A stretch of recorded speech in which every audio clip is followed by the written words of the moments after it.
25쪽을 펴주시기 바랍니다. 5개 함께 하겠습니다.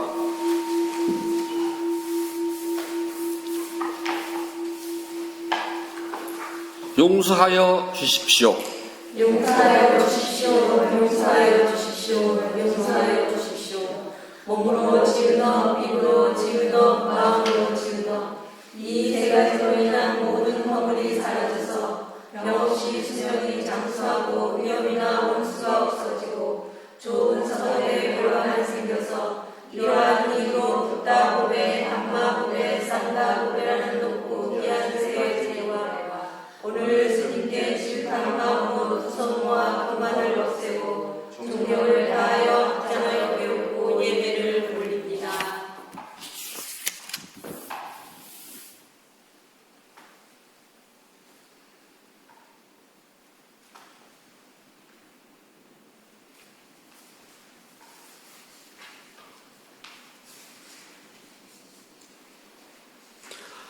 아함 파차실랑 사마디야미 와나디카타 웨라마니 시카파당 사마디야미 아딘나다나 웨라마니 시카파당 사마디야미 까메스미짜짜라 웨라마니 시카파당 사마디야미 무사와다 웨라마니 시카파당 사마디야미 수라메라야 메짜파마다타나 웨라마니 시카파당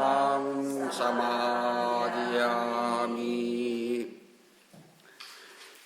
10월 8일 둘째 주 일요 본문을 시작하도록 하겠습니다. 부처님 말씀 함께 하겠습니다. 안구따라 니까야 2권 바탕경, 안구따라 니까야 2권 네 번째 경 바탕경 1번 개속입니다. 참되지 못한 사람이 되는 바탕인가? 참되지 못한 사람은 은혜를 알지 못하고 은혜를 갚을 줄도 모른다. 참되지 못한 사람은 은혜를 알지 못하고 은혜를 보답할 줄 모른다. 은혜를 알지 못하고 은혜를 보답할 줄 모르는 것을 은혜를 알지 못하고 은혜를 보답할 줄 모르는 것을 참되지 못한 사람이라고 칭한다. 참되지 못한 사람이라고 칭한다. 참되지 못한 사람의 은혜는 하나님과 참되지 못한 사람은 은혜를 알지 못하고 은혜에 보답할 줄 모른다.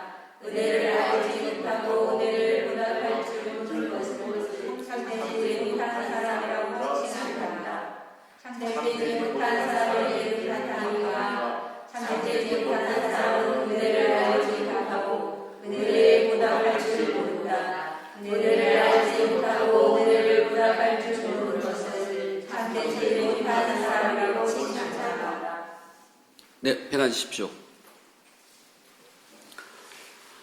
어제는 전주 금서남에 가서 일찌감치 칠순 생일을 얻어먹고 왔답니다. 그쪽 불자들이 개금불사 회양을 겸비해가지고 스님들을 청해서 공양을 냈는데 거기서 이제 제가 올해 칠순이라고 그래가지고서요 그냥 공양을 받고 또 점심도 잘 먹었답니다. 9월에도 칭찬을 들으면 춤을 춘다고 한답니다. 칭찬을 들어서 싫다는 사람은 하나도 없어요. 일단 칭찬을 들으면 힘이 나요. 저희가 어렸을 때 어른 스님들이요 저희를 아주 교묘하게 잘 부립니다. 칭찬해줘요. 성찬 이런 거 어쩜 잘하니? 막 손끝도 야무져. 한 번만 하면 저렇게 배우면 저렇게 척척 잘해. 그런 막 죽지 살기로 하거든요. 예를 들어서 시래기를 삶아요. 그러면은 뻑새기 때문에 그거 다 한 번 후루룩 삶아내가지고 그냥은 안 되니까 껍질 다 벗기잖아요. 그 다음에 소다 조금 풀고 다시 삶아야지만이 그것이 노골노골해지거든요. 그러면 지금처럼 뭐 가스레인지 올리면 되는 것이 아니라 예전에 장작불 떼서 있잖아요. 너무 푹살면 물 커지면 또 못 써요. 손으로 딱 해가지고 이렇게 쫙 해서 그 나온 촉감대로 딱 삶아야 되거든요. 그러면은 그 뭐 조금이나 하나요. 겨우 내내 먹는 게 시리밖에 없거든요. 그러면 가마솥 하나를 삶으면은 하루 종일 앉아서 이걸 까야 되고 해야 돼요. 그러면 그 단순 노동이잖아요. 그 되게 짜증나고 그렇거든요. 그리고 해도 줄지가 않아요. 그런 거는. 근데 어르신들이 싹 지나고, 야, 시래기 껍질 벗기는 대회에 있으면 자 성찰에 1등 하겠다. 그 소리 하면은, 그래서 막 여기가 이제 진물로 지는데도 또 해요. 요즘이야 떡은 방앗간에 다 하지만 저희가 어렸을 때는 절에서요. 일단 방앗간 가지도 못해요. 워낙 멀었어요. 그리고 예전에 방앗간 가면 이렇게 발동이 돌려서 푸식푸식 해가지고 했잖아요. 그래서 쌀 조금 가져가면 이거 안 돌려주거든요. 그래서 이제 절에서 절구에다 그걸 빤답니다. 그럼 어르신들이 이 말씀을 하세요. 왜 그런지 모르겠어요. 맷돌질은 중병든 환자처럼 하고 맷돌을 빨리 돌리면 안 되거든요. 천천히 설금 돌려야지 곱거든요. 절구질은 미친놈처럼 한다고. 정신없이 해야지만 얘가 잘 빠지거든요. 그래서 절구질은 미친놈처럼, 맷돌질은 병자처럼.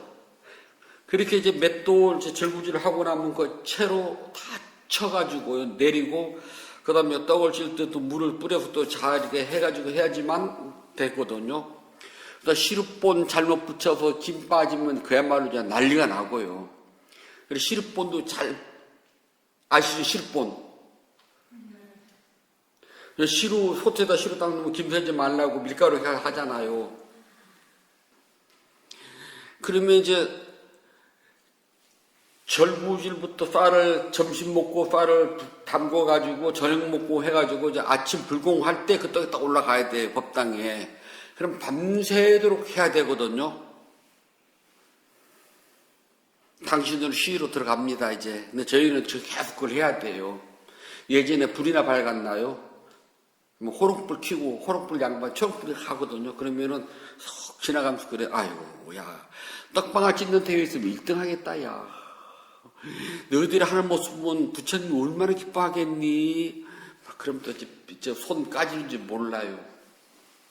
칭찬은 정말 좋답니다. 그렇게 칭찬 들으면 손에 허물이 벗겨질지도 모르고 허리가 부러지지도 모르고 막 죽기 살기로 하거든요.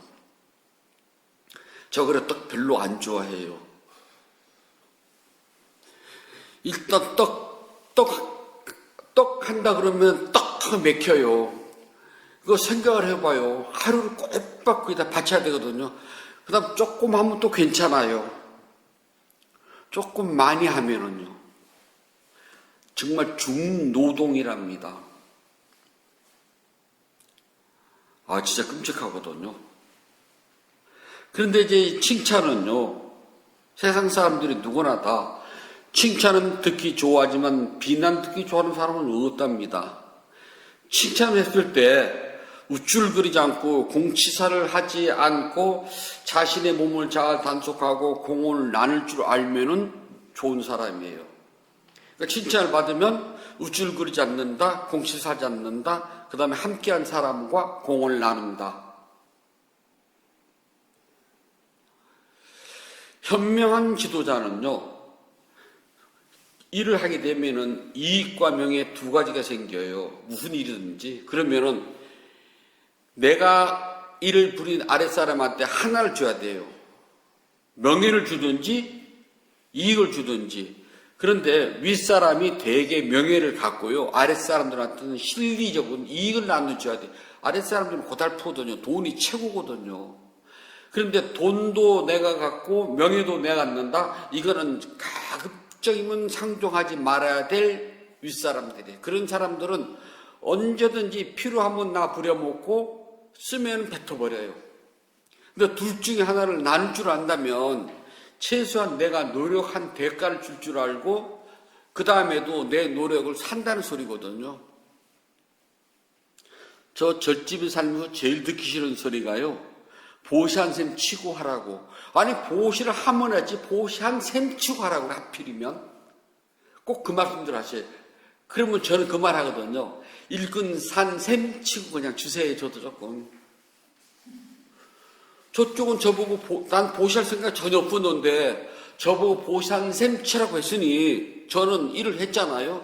그러니까 일꾼 산 셈 치고 저 주세요 그래 저는요.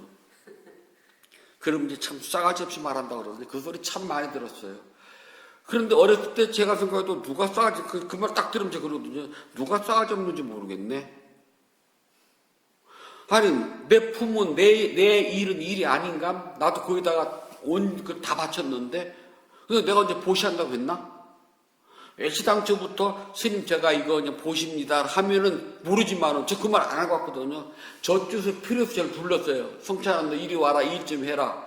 그럼 내가 했거든요. 그럼 부를 때 너 이거 보시다 그러면 예 알겠습니다 하면 하지만 그 계약 조건이 성립이 안 됐잖아요. 근데 일 다 하고 나 전체 바라는 거 이 정도 일을 했으면은 이 주변에 이걸 가지고 뭐 있는데 다 끝나고 났는데 보시한 셈 치라.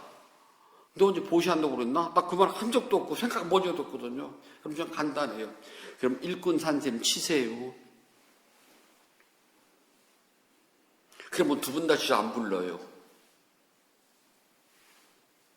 뭐, 저 그것도 속 편하더라고요. 노력한 대가는 꽁으로 먹지 말아라. 제 주장이거든요. 그래서 저는 제일 친한 스님한테도 부탁을 하게 되면 정중하게 부탁하고 내가 있는 형편 내에서 반드시 사례를 해요. 그게 예의거든요. 그래서 공치사하지 말 것. 저 대가시번에 제일 좋아요. 그러면은요. 반대로요. 비난을 들었으면은 화부터 벌컥 내거나 남한테 미룰 일이 아니라 내가 뭘 잘못했지 자신을 꼼꼼히 되돌아봐야 된답니다. 그러니까 칭찬을 들으면 우쭐부리지 말고 공치사하지 말고 공을 나눌 줄 알고, 비난을 들으면 화부터 내지 말고 남 탓하지 말고요. 그 다음에 나한테 뭐가 있는지 한번 살펴봐야 돼요. 얼굴 두껍게 뒷날 남 뒤통수 치지 말고요. 네가 내 욕했단 말이지 딱 꽁 하고 있다가 너 기회만 기다려라 하면 안 된다는 겁니다. 왜 그러냐면요, 불교에서 칭찬이라는 말을요 우빤냐따라고 그래요. 요 우빤냐따라는 뜻이요 찾는다라는 뜻을 가지고 있어요. 발견하다. 칭찬을 하려면 저 사람이 뭐를 잘했는지 찾아야 돼요. 그래서 잘한 것만 띄워주고 잘못한 건 덮고 잘한 것만 찾아가지고 그것을 드러낸다는 의미랍니다. 칭찬하면서 똑부러지죠. 칭찬, 우빤냐따, 발견하다, 알게 된다.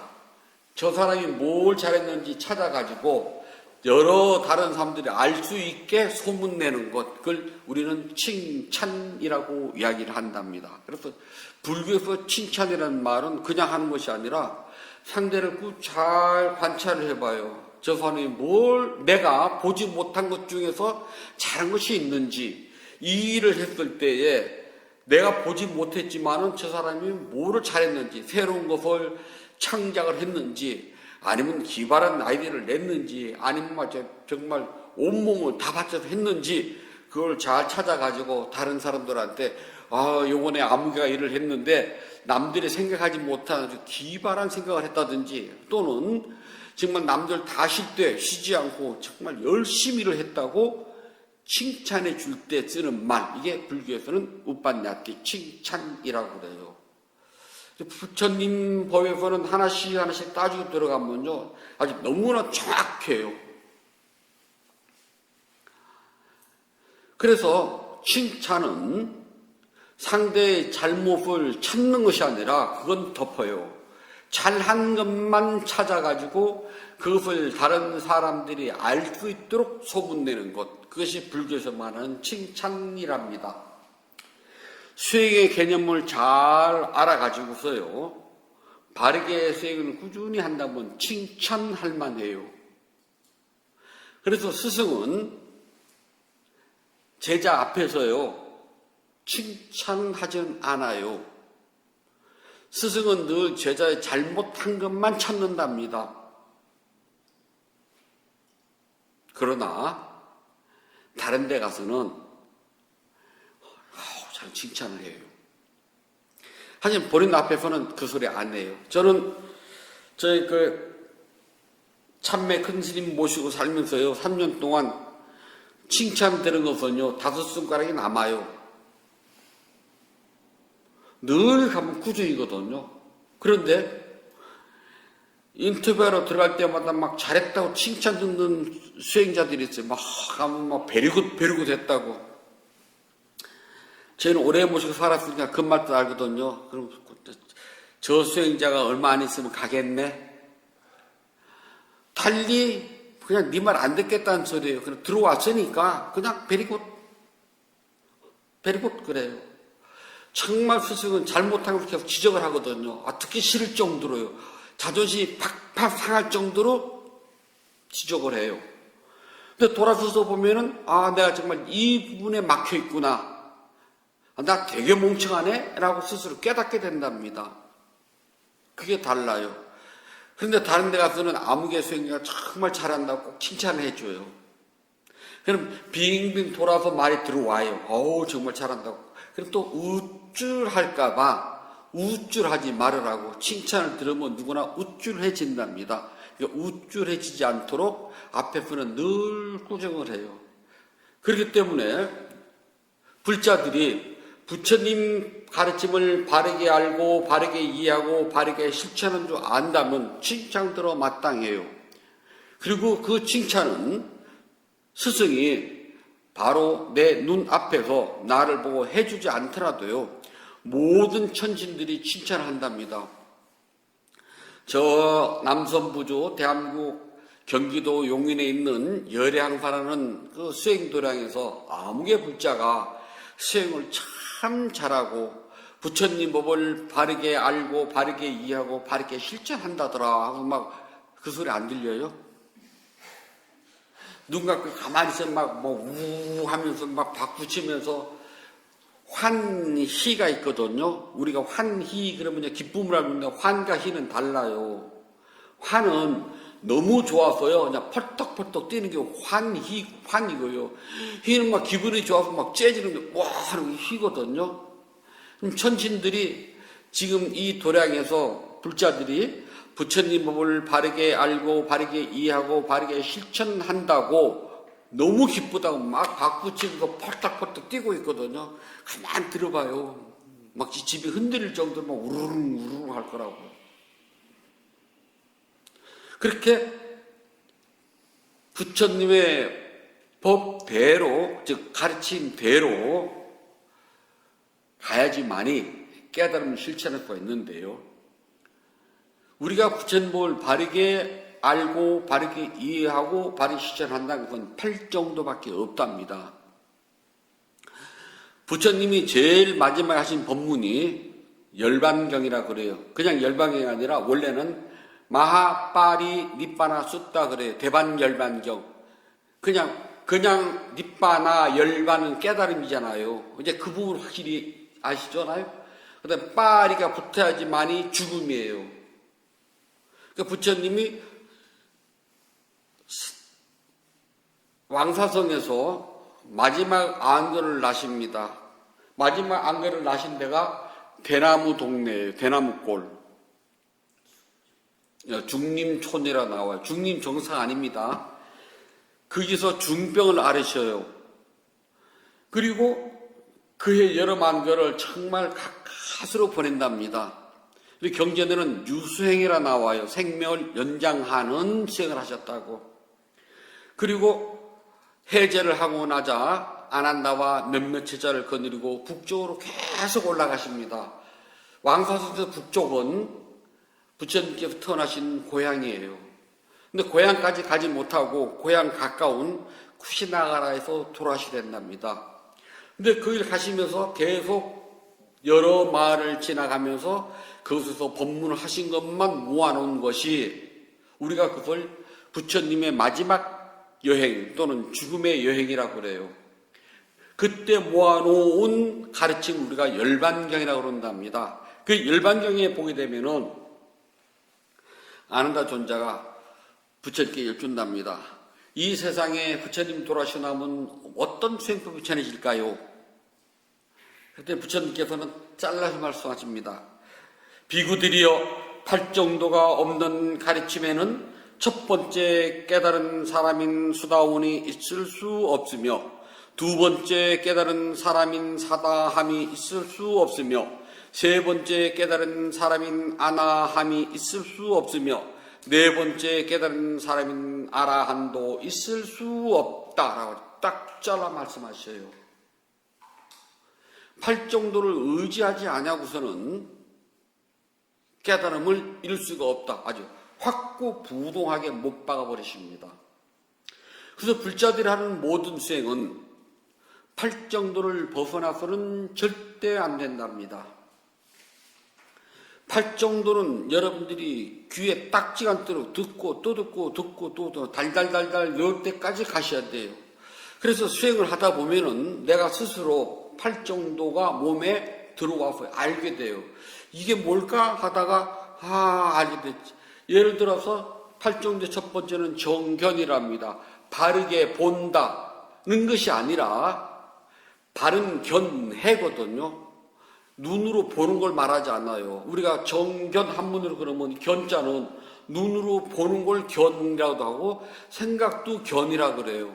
한문은 사람에 따라서 번역할 수 있는 게 여러 가지가 된답니다. 그러나 빨리어나 산스크리트로 우리 한글은요, 한 단에 한 가지만 나와요. 생각, 그러면 생각뿐이 다른 것이 붙을 수가 없어요.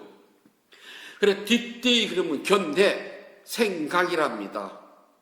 눈으로 보는 것이 아니에요. 근데 한문으로 견해놓으면 보는 것도 견이고 생각도 견이에요. 그래서 우리가 견학 그렇게 되면은 눈으로 직접 가서 보고 배우는 걸 견학이라고 그래요. 견 그러면 보기만 하고 학 그러면 보고 배우는 거랍니다. 근데 여기서는 뒷뒤 그러면 그런 것이 딱 제거돼요. 그냥 생각이 바른 생각. 그럼 바른 생각이 뭐지? 뭘 바른 생각이라고 그럴까? 내가 이제 뭐 사람을 죽이고 물건을 훔치고 거짓말을 하는 것은 안 바른 생각이고, 물건을 훔치지가 않고 사람한테 해를 끼치지도 않고 그런 것은 바른 생각이네? 라고 할지 모르지만 수행을 하게 되면 그런 것이 아니구나. 있는 그대로 대상을 아는 것. 소리가 들렸을 때는 들림하고 아는 것. 요 생각. 눈으로 봤을 때 보임하고 아는 것. 빨강 그러면 늦은 겁니다. 그럼 바르게 본 게 아니면 분별을 했잖아요. 냄새가 들어왔을 때 냄새지, 밥 타는 냄새, 그럼 분별입니다. 꽃 향기, 이미 꽃 여기서부터 분별됐으니 이건 바른 생각이 아니에요. 정견이. 그래서 난 수행을 하면서 제일 먼저 정견을 알게 된답니다. 있는 그대로 봐요. 숨을 들이쉴 때 배가 부풀어 오를 때 그냥 내 배가 그게 아니라 그냥 일어남일 뿐이에요. 숨을 내쉴 때는 배가 들어갔어요. 그럴 때는 우리는 내 배가 아닌 사라짐이 배가 아니라 그냥 물체가 호흡을 통해서 부풀어 오르고 들어간 것 뿐이거든요. 그걸 보고 우리는 바른 견해라고 그래요. 그렇게 하나씩 수행을 통해서 법문을 백날 천날 들어도 이해가 안 돼요. 그러나 수행을 해보면은 이걸 보고 정견이라고 그러는구나, 이런 것을 보고 정사유라고 하는구나가 차근차근 이해가 된답니다. 부처님 45년 법문은 여기서 절대 벗어나지 않답니다. 늘 똑같은 법문이 뱅글뱅글 돌아요. 그래서 부처님 법문은 특별한 것도 없고요, 똑같지도 않아요. 본인이 수행을 해 나감에 따라서 어느 날 그 법문이 대단히 들어올 날이 있고요, 들어오는 시간도 있고, 내가 수행하지 않으면 늘 같은 말이 지겨워라 소리가 나와요.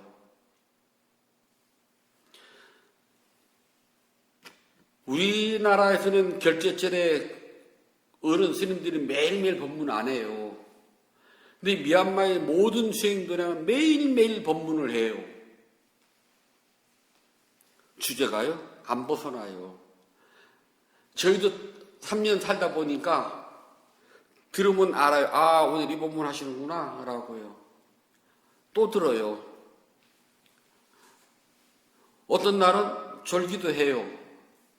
어떤 날은요, 뒤통수를 쇠망치로 있는 대로 딱 때리고 하는 날이 있어요. 내가 이거 왜 몰랐지? 그런 날은 법문 듣거나 수행을 하면은 차원이 달라지는 걸 스스로가 느껴져요. 팔정도는 깨달음의 유일한 수행 도구이고 수행 방법이에요. 이것 이상도 없고 이것 이하도 없답니다. 팔정도를 모르면서 깨달았다. 이것은 사기꾼들이에요. 다른 데서는 팔정 모르지만 불교 안에서는 팔정도를 의지하지 아니하고 깨달았다. 이건 정말 사기꾼입니다. 있을 수가 없어요. 그 누구라도 자신의 깨달음은 팔정도에 증명이 돼야 돼요. 자, 팔정도로 증명이 된다는 것은 다른 말로서 사성제를 확실히 안다는 말과 같아요. 왜냐하면 사성제의 마지막 도성제가 팔정도거든요. 깨달음을 가기 위한 구체적인 실천 방법이 팔정도가 있거든요. 도라고 하는 길이랍니다. 이 길은 부처님께서 먼저 가셨어요. 그래서 그 길을 불도라고 그래요. 우리는 부처님이 가신 그 길을 따라간답니다. 그래서 불도를 따른다고 그러잖아요. 부처님이 가신 그 불도를 우리는 따라가요. 그 길을 뭐라냐면 우리는 수도라고 그래요. 우리 도를 닦아요. 즉 그 길을 가고 있다는 수도, 수행은요, 부처님께서 가신 그 길을 나도 지금 잘 따라가고 있습니다. 그 뜻이 수행이에요. 그냥 아무거나 수행이 아니라 부처님이 가신 그 길, 불도를 나도 그 길을 잘 따라간답니다. 다른 길로 가는 것이 아니라. 산에서 저희는 오래 살았잖아요. 토끼가 아무데나 막 다니는 것 같죠? 토끼도 자기가 하는 길이 있어요. 그래서 시골 사람들이 토끼 길에다가 올무를 놔요. 그래야지 토끼를 잡아요. 그 길이 안 되다면 백날 깔아도 소용이 없답니다. 어부는요, 물길을 잘 알아야 된답니다. 물도 길이 있다네요. 길은 여러 가지가 있지만 불자들은 오직 부처님의 길만 따라갑니다. 그래서 불도를 따라간다. 그래서 우리는 수도, 다른 말로 수행이에요. 팔정도는 늘 사성제 안에 들어있다는 것을 잊으시면 안 됩니다. 즉 우리의 수행은 사성제와 팔정도를 벗어나지 않고 우리의 깨달음은 사성제와 팔정도를 절대 벗어나지 않습니다. 그래서 부처님께서는 마치 진흙에다 찍은 도장과 같다 그랬어요. 모양이 이그러지지 않습니다. 인도 나중에 성지순례 가시면 우리가 박물관에 갈 거예요. 박물관에 가면은 예전에 이렇게 물건을 싼 다음에요. 그 끈을 꼭 묶고요. 거기다가 진흙을 이렇게 또닥또닥 해가지고 그 도장을 꼭 찍어놔요. 이거는 이 진흙 도장이 깨지지 않는 다음은 못 풀어보거든요. 이걸 봉리라고 그래요. 한문으로는. 그거와 똑같답니다. 그런데 허공에다가 자기 발도장을 턱 찍어놓고 야, 내 발자국 잘 봤지? 소용없어요. 진흙에다 손도장을 찍어놓고 손을 띄게 되면은 이 진흙에는 손도장이 남아도 허공에다는 아무리 손도장을 찍어도 표시가 안 나요. 아니 유리창에다도 손바닥을 대놓고 나면 이 지분이 남는데 허공은 안 남거든요. 사성제와 팔정도를 의지하지 않고 깨달았다는 사람은 허공에다가 도장을 찍는 거와 똑같다고 부처님께서는 말씀하셨답니다. 부처님께서 세상을 떠나신 이후 많은 사람들이 자기 나름대로 이런저런 수행법을 만들어냈어요. 지금 우리 한국에도 이런저런 수행법들이 절에서 스님들이 많이 해요. 다 좋습니다. 뿐만 아니라 뭐라고 하면 아유 다 그것도 수행이지 그래요. 그래서 음식 만드는 것도 수행이라고 그러잖아요. 그리고 사찰 요리도 수행이라고 그래요. 염주 깨는 것도 수행이고 다 수행이라고 이름 다 붙여요. 그래서 수행 아닌 게 없다니까요. 좋아요. 인정합니다. 그런데 중요한 것은 그 안에 팔정도와 사성제가 들어가 있냐는 거예요. 그게 있으면 수행이에요. 음식을 만들어요. 좋습니다. 음식 만드는 수행이라고 칩시다. 그럼 그 안에 음식 만드는 그 전 과정 안에 사성제와 팔정도가 있냐는 걸 증명해내야 됩니다. 그래서 증명해내면 수행 맞아요. 증명해내지 못하면 사기꾼이에요. 요즘은 뭐 차 마시는 수행, 커피 마시는 수행, 꽃꽂이하는 수행이 있더라고요. 인정해요. 다 좋아요. 그러면 꽃꽂이를 하고 커피를 마시고 차를 마시는 그 안에 사성제와 팔정도를 증명해내야 돼요. 그럼 수행이에요. 그러나 그 안에 사성제와 팔정도를 인정해내지 못한다면 사기꾼입니다. 이 세상 그 누가 자기가 하는 방법만으로 깨달을 수가 있고 어쩌고저쩌고 다 인정해. 괜찮아요. 그러나 반드시 봐야 될 부분 사성제와 팔정도가 있느냐고 찾아보셔야 돼요. 그게 없으면 사기꾼들이 사기치는 소리인 줄 알아야 된답니다. 깨달은 도인들이 굉장히 많아요. 그래서 뭐 숨은 도인이라나 도인이 왜 숨는데?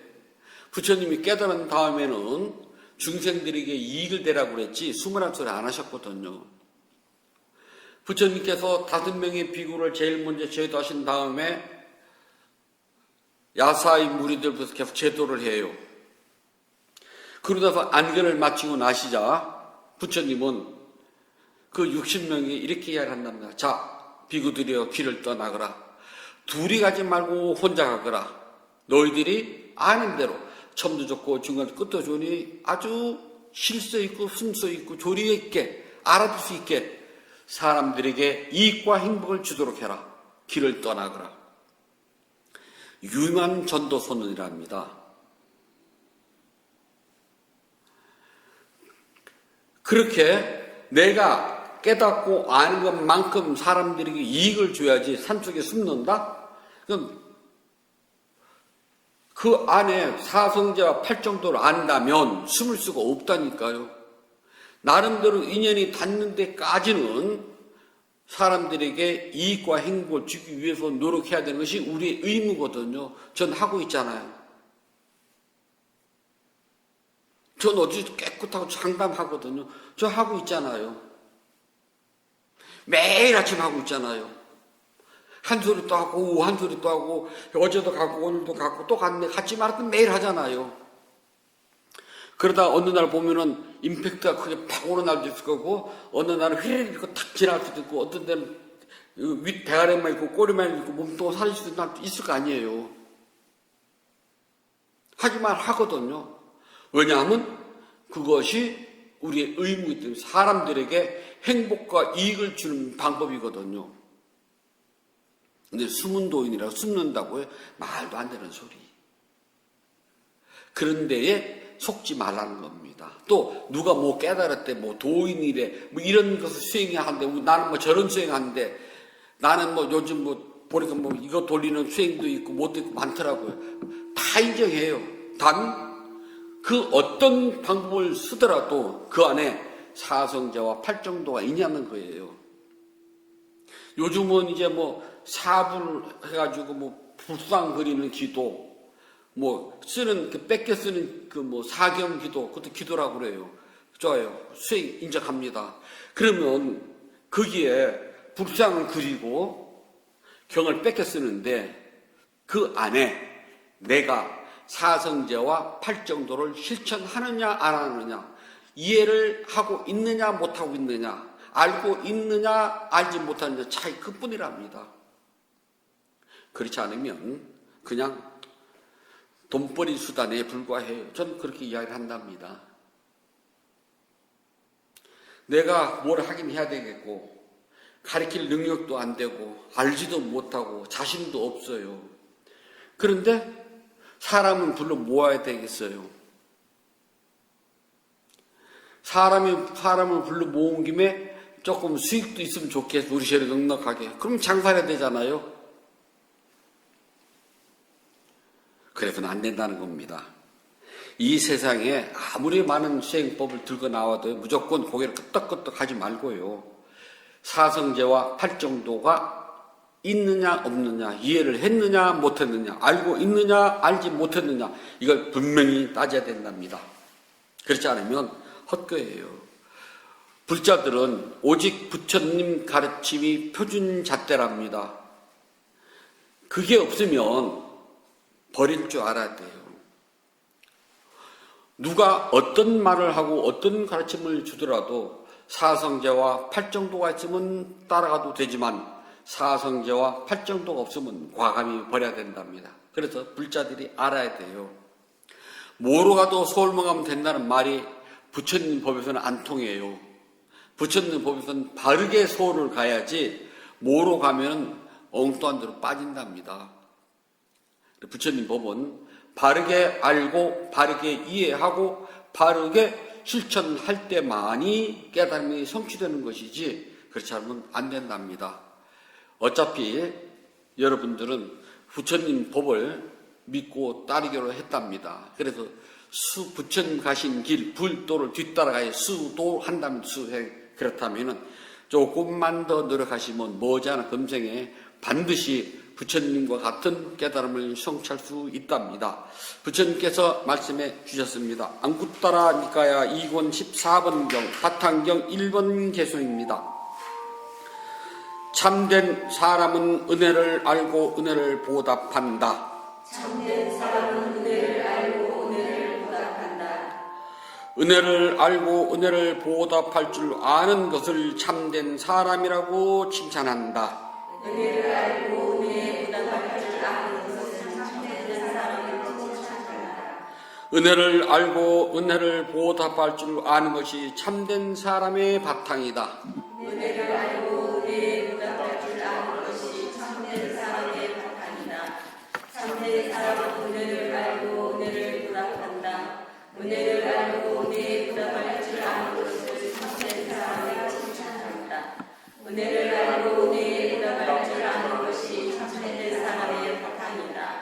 참된 사람은 은혜를 알고 은혜를 보답한다. 은혜를 알고 은혜에 보답할 줄 아는 것을 참된 사람을 칭찬한다. 은혜를 알고 은혜에 보답할 줄 아는 것이 참된 사람의 바탕이다.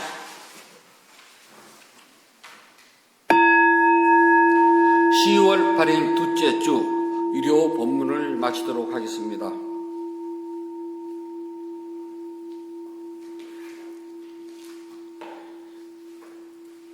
(272쪽을) 펴주시기 바랍니다. 법회 서원만 하도록 하겠습니다.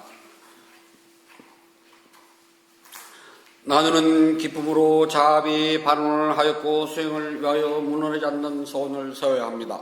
오늘의 수행이 계속 이어지길 서원하노니 제가 해탈하는 곧바로 깨달음에 이르러서 허무한 사바 세계의 모든 욕망과 집착이 끊어지이다. 제가 만약 다시 태어나 사는 동안 모든 악업을 없애고 바로만 깊은 생각 참다운 지혜와 청량률이 충만하여 주이다.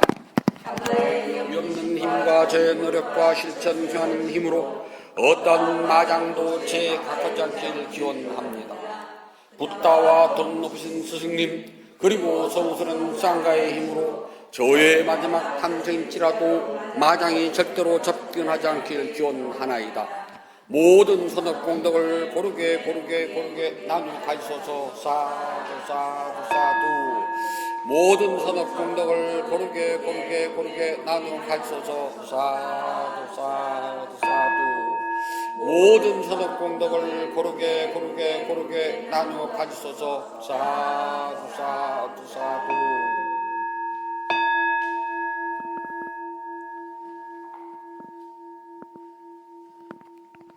10월 8일 둘째 주 유료 법회를 마치도록 하겠습니다. 모두 행복하세요.